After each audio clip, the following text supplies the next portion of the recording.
বিমল ফুকন মহন্ত এটা সুন্দৰ পৰিৱেশে আচলতে পাণ্ডুত এই মুহূৰ্তত বিৰাজ কৰিছে আপোনাৰ পাছফালে যদি আমি চাওঁ মণিব পৰালৈকে সেইখন শৰাইঘাটৰ দলং দুয়োখন আৰু তাতে এই বিশেষ এলিভেটেড যিটো ৰোড এলিভেটেড কৰিডৰটো সম্পূৰ্ণ হৈ উঠিল গতিকে এই যে সম্ভাৱনীয়তা জল পৰিবহনৰ ক্ষেত্ৰত খুব কম সময়ৰ ভিতৰতে সময়তকৈ বহুত আগতে কেন্দ্ৰীয় মন্ত্ৰী সৰ্বানন্দ সোণোৱালে গাঁত পাতি লৈছিল আৰু সেয়া আজিৰ দিনটোত সম্পূৰ্ণ কৰি আচলতে দেখুৱাইছে কেন্দ্ৰীয় মন্ত্ৰীগৰাকীয়ে এই বিভাগটোৰ দায়িত্ব পৰে পৰা আমূল পৰিৱৰ্তন আহিছে আৰু অসম তথা উত্তৰ পূৰ্বাঞ্চলক এতিয়া কেনেধৰণে নদী পৰ্যটনৰ ক্ষেত্ৰত আগুৱাই লৈ গৈছে সেয়া আমি সকলোৱে দেখিছোঁ গতিকে আজি সেই পৰলৈ আৰু বেছি সময় নাই বিমল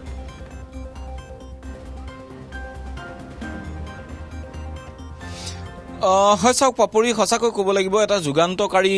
কিছুমান সিদ্ধান্ত আৰু সেই সিদ্ধান্তৰ এটা ফলপ্ৰসূ আচলতে ৰিজাল্ট আৰু সেই ৰিজাল্টৰ বাবে আজিৰ তাৰিখত দেখা পোৱা গৈছে অকল অসম নহয় সামগ্ৰিকভাৱে সমগ্ৰ ভাৰতবৰ্ষত এই যি মেৰাইন যিটো ছেক্টৰ মেৰাইন ছেক্টৰত দেখা পোৱা গৈছে যে এটা বিশেষ পৰিৱৰ্তন আমি দেখা পাইছোঁ আপুনি বাকী যিসমূহ ৰাজ্য আচলতে এনেদৰে জলপথৰ ওপৰত নিৰ্ভৰশীল সেইসমূহ ৰাজ্যৰ কথা নকওঁৱেই আমাৰ অসমৰ দৰে এখন ৰাজ্য যি জলপথতকৈ আচলতে স্থলপথৰ ওপৰত অত্যাধিক গুৰুত্ব দিয়ে তেনে এখন ৰাজ্যটো কিন্তু জলপথৰ ওপৰত আজিৰ তাৰিখত এনে কিছু নতুনত্ব আনি দিয়া হৈছে এনে কিছু নতুনত্বৰ সম্ভাৱনীয়তাৰ পোহৰ দেখা পোৱা গৈছে সেই সম্ভাৱনীয়তাৰ পোহৰসমূহৰ ভিতৰত এক অন্যতম স্থান হ'ল পাণ্ডু পোৰ্ট আৰু সেই পাণ্ডু পোৰ্ট সাধাৰণতে জালুকবাৰীৰ পৰা পাণ্ডু পোৰ্টলৈ সংযোগী পথ আছিল আৰু সেই জালুকবাৰীৰ যিটো ঠেক পথছোৱাৰে পোৰ্টলৈ আহিব লাগে আৰু পোৰ্টলৈ অহাৰ পিছত পোৰ্টত যদি কিবা লোডিং আনলোডিং হয় তাৰ পিছত তেওঁলোক সেই ঠেক পথটোৰে যাবলৈ এটা জনবহুল এটা অঞ্চলৰ মাজে যোৱাত বহু অসুবিধা হৈছিল যি কাৰণত এই পোৰ্টটোত কৰবাত নহয় কৰবাত বৃহৎ পৰিমাণৰ জাহাজ আহিলে তেওঁলোকে ইয়াত আনলোড কৰাতকৈ ইয়াতকৈ যোগী ঘোপাত তেওঁলোকে আনলোড কৰিবলৈ বেছি সুবিধাজনক হিচাপে বিবেচনা কৰিছিল কিন্তু আজিৰ তাৰিখত সেয়া অতীত হ'ল আজিৰ পৰা মই যি স্থানত উপস্থিত আছোঁ এই যিটো এলিভেটেড কৰিডৰ এই এলিভেটেড কৰিডৰটো আপুনি চাওক শৰাইঘাটৰ যি দুখনকৈ শৰাইঘাটৰ দলং সেই দলঙৰ তলেৰে ইয়াৰ পৰা গৈ ২৭ নং ৰাষ্ট্ৰীয় ঘাইপথত সংযোগী এই যিটো এলিভেটেড কৰিডৰ এই এলিভেটেড কৰিডৰৰ ব্ৰহ্মপুত্ৰৰ ওপৰেৰে আহি পাণ্ডু পোৰ্টক তেওঁলোকে সংযোগ কৰিছে শৰাইঘাট দলঙৰ তলেৰে আহি অৰ্থাৎ ব্ৰহ্মপুত্ৰৰ ওপৰেৰে আহি তেওঁলোকে এই এলিভেটেড কৰিডৰতে জালুকবাৰীৰ পৰা যিটো জালুকবাৰী ৰোটাৰীৰ পৰা তেওঁলোকে ইউ টাৰ্ণ লৈ চিটিৰ মাজলৈ যাবলৈ বা যিটো তলেৰে পথ আছে সেই পথটোৰ ওচৰত গৈ সংযোগ কৰিছে আমি কিছু আগলৈ যাওঁ আৰু আগৰ পৰা আমি দেখুৱাম সামগ্ৰিকভাৱে দৰ্শকসকলে বুজি পাব যে এই পথছোৱাৰ বা এই এলিভেটেড যিটো কৰিডৰ আছে এই এলিভেটেড কৰিডৰটো কিমান প্ৰয়োজনীয় বা ইয়াক কেনেদৰে নিৰ্মাণ কৰা হৈছে বা ই ক'ত ক'ত সহায় কৰিব যদিও এই এলিভেটেড কৰিডৰটো নিৰ্মাণৰ ক্ষেত্ৰত ইয়াত অকল যিখিনি পোৰ্টৰ সামগ্ৰী সৰবৰাহে ইয়াৰ একমাত্ৰ উদ্দেশ্য কিন্তু ইয়াৰ সমান্তৰালকৈ দেখা পোৱা গৈছে যে ইয়াৰ পৰা লাভ হ'ব সামগ্ৰিকভাৱে আন সকল লোকো ধৰি লওক পাণ্ডুৰ পৰা যদি ইমাৰ্জেঞ্চি কিবা হয় সেই পাণ্ডুত কিবা ইমাৰ্জেঞ্চি হ'লে তেওঁলোকে তাৎক্ষণিকভাৱে এই সুচল পথছোৱা ব্যৱহাৰ কৰিব পাৰিব পাণ্ডুৰ যিসকল লোক তেওঁলোকে নিত্য নৈমিত্তিক কামৰ বাবে নহ'লেও তেওঁলোকৰ কিবা আনুষ্ঠানিক কামৰ বাবে তেওঁলোকে এই পথছোৱা ব্যৱহাৰ কৰিব পাৰিব সমান্তৰালকৈ এতিয়া পাণ্ডু পোৰ্টত এতিয়া নতুনকৈ আৰম্ভ হৈছে জাহাজ নিৰ্মাণৰ বাবে বা জাহাজ মেৰামতিৰ বাবে যিখিনি এই ব্যৱস্থাপনা সেই ব্যৱস্থাপনা আৰম্ভ হৈছে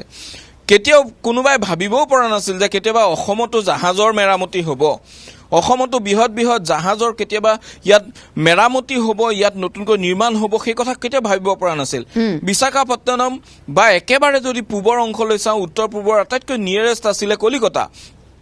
তাৰ পৰা আৰু অলপ যদি আমি আৰু অলপ দক্ষিণলৈ যাওঁ তেতিয়াহ'লে হ'ব বিশাখাপট্টনম ঠিক এনেদৰে অন্ধ্ৰপ্ৰদেশৰ দৰে বা উৰিষ্যা অন্ধ্ৰপ্ৰদেশ সেইসমূহ উন্নত ৰাজ্যত এসময়ত এনেধৰণৰ ইনফ্ৰাষ্ট্ৰাকচাৰ আছিল কিন্তু আজিৰ তাৰিখত সেয়া অসমত উপলব্ধ আৰু ইয়াৰ সকলো কৃতিত্ব আমি দিব লাগিব কেন্দ্ৰীয় চৰকাৰ তাৰ সমান্তৰালকৈ আমাৰ এই অসম সন্তান হিচাপে গৈ সৰ্বানন্দ সোণোৱালে দিল্লীত বাহৰ পাতি এটা গুৰুত্বপূৰ্ণ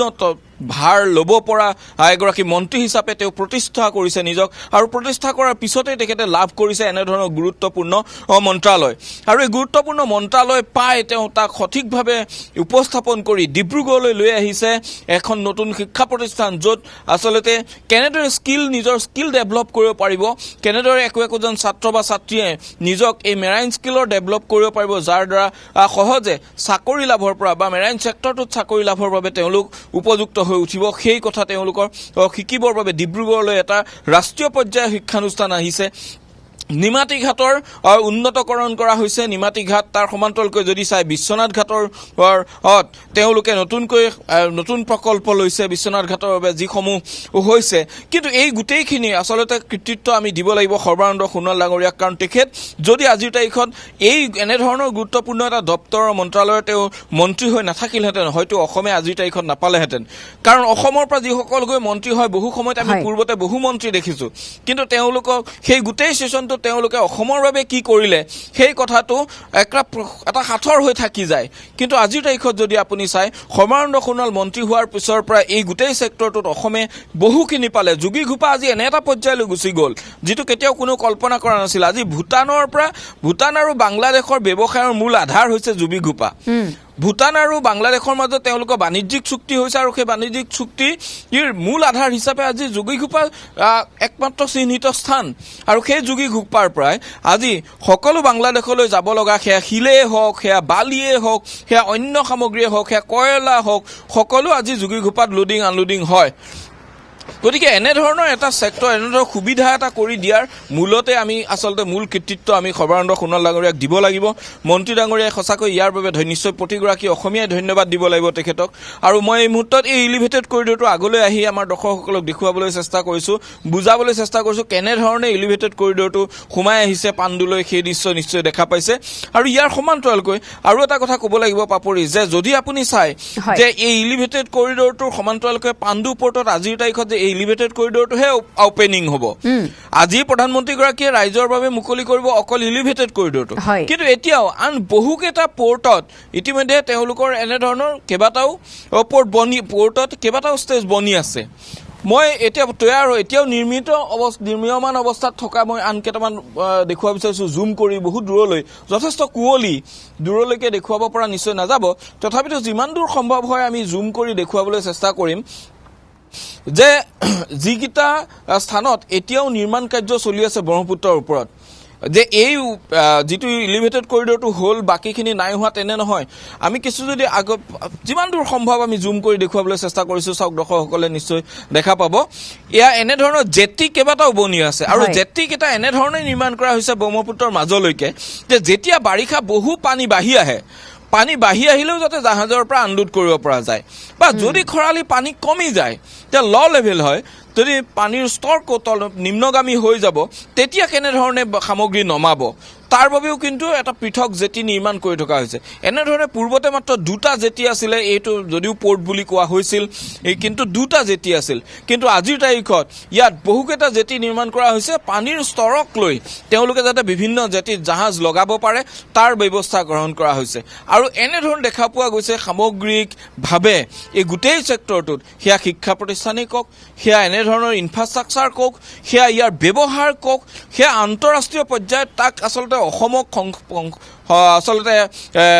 জোৰা লগাবলৈ বা অসমৰ যোগেদি যাতে আন্তঃৰাষ্ট্ৰীয় মাৰ্কেটখন যিটো ল'ব পাৰে সেইখিনি কাম আগবঢ়াই নিবৰ বাবে সৰ্বানন্দ সোণোৱাল ডাঙৰীয়াই এই যিখিনি প্ৰচেষ্টা কৰিছে সেয়া নিশ্চয় পাপৰি সঁচাকৈ ধন্যবাদৰ পাত্ৰ আৰু ইয়াৰ সমান্তৰালকৈ অনাগত সময়ছোৱাত আমি জানিব পাৰিছোঁ যে ধুবুৰীকে ধৰি বিভিন্ন স্থানত তেওঁলোকে আৰু কেইবাটাও পদক্ষেপ গ্ৰহণ কৰিছে তাতো নিশ্চয় আন্তঃৰাষ্ট্ৰীয় বাণিজ্যৰ ক্ষেত্ৰত গুৰুত্বপূৰ্ণ ভূমিকা গ্ৰহণ কৰিব আৰু সেই ভূমিকাই ক'ৰবাত অসমৰ আজিৰ তাৰিখত যোৱাকালি ইতিমধ্যে আমি বাতৰি সম্প্ৰচাৰ কৰিছোঁ যে ইয়াৰ পৰা আমাৰ জহা চাউল ৰপ্তানি হৈছে যোৱাবাৰ আমাৰ ইয়াৰ পৰা ইতিমধ্যে এই কঁঠাল নেমু টেঙা বিভিন্ন সামগ্ৰী ইয়াৰ পৰা ৰপ্তানি হৈছে বিদেশলৈ সেই ৰপ্তানি কৰা সামগ্ৰীসমূহ ডিব্ৰুগড় ৰঙালাওৰ এখন ডাঙৰ বজাৰ গতিকে ৰঙালাওৰ বজাৰখন ডিব্ৰুগড়ৰ পৰা যদি নৈৰে বা পানীৰ জলপথেৰে যদি লৈ যাব পৰা যায় জাহাজেৰে যদি নিব পৰা যায় বহু সস্তাত আচলতে ইয়াৰ পৰা নিব পৰা যাব গতিকে এনেধৰণৰ বজাৰসমূহক আচলতে একোখন প্লেটফৰ্ম দিয়া সেই প্লেটফৰ্ম দিয়াৰ বাবে আচলতে এই ব্যৱস্থাটো অত্যন্ত প্ৰয়োজনীয় আছিল অসমৰ বাবে আৰু অসমৰ বাবে লাহে লাহে এনেধৰণৰ বজাৰখন থাকিলেই হয়তো এতিয়া আৰু এটা কথা লগতে কৈছোঁ বজাৰখনৰ সমান্তৰালকৈ গুৰুত্বটো ক'ত আছে মই এইটোও ক'ব বিচাৰিছোঁ শেহতীয়াকৈ নুমলীগড়ৰ যিটো আচলতে এক্সটেণ্ডেড পাৰ্ট হয় যিটো নৱ সংযোজন আছিল নুমলীগড়ত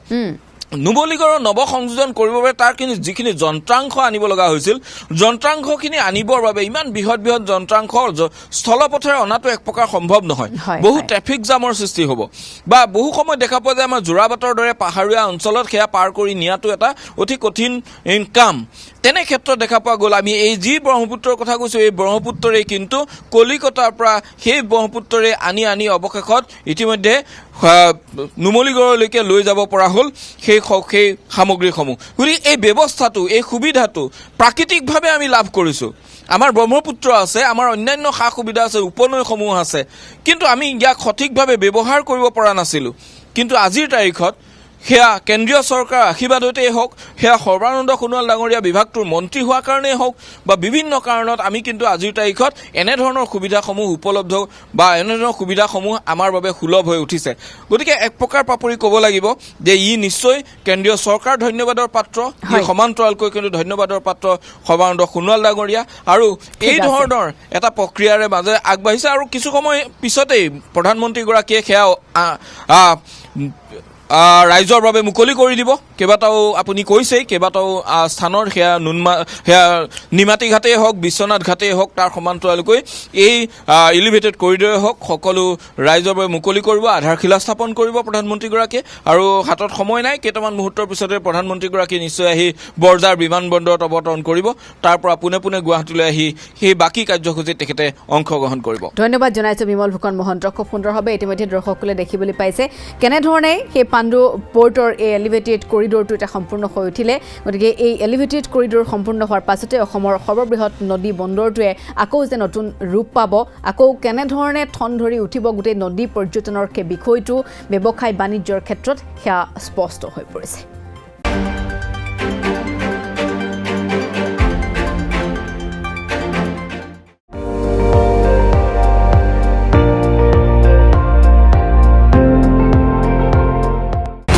আপুনি চাই আছে ND24 সৰ্বশ্ৰেষ্ঠ নহয় সৰ্বোত্তমৰ দৌৰত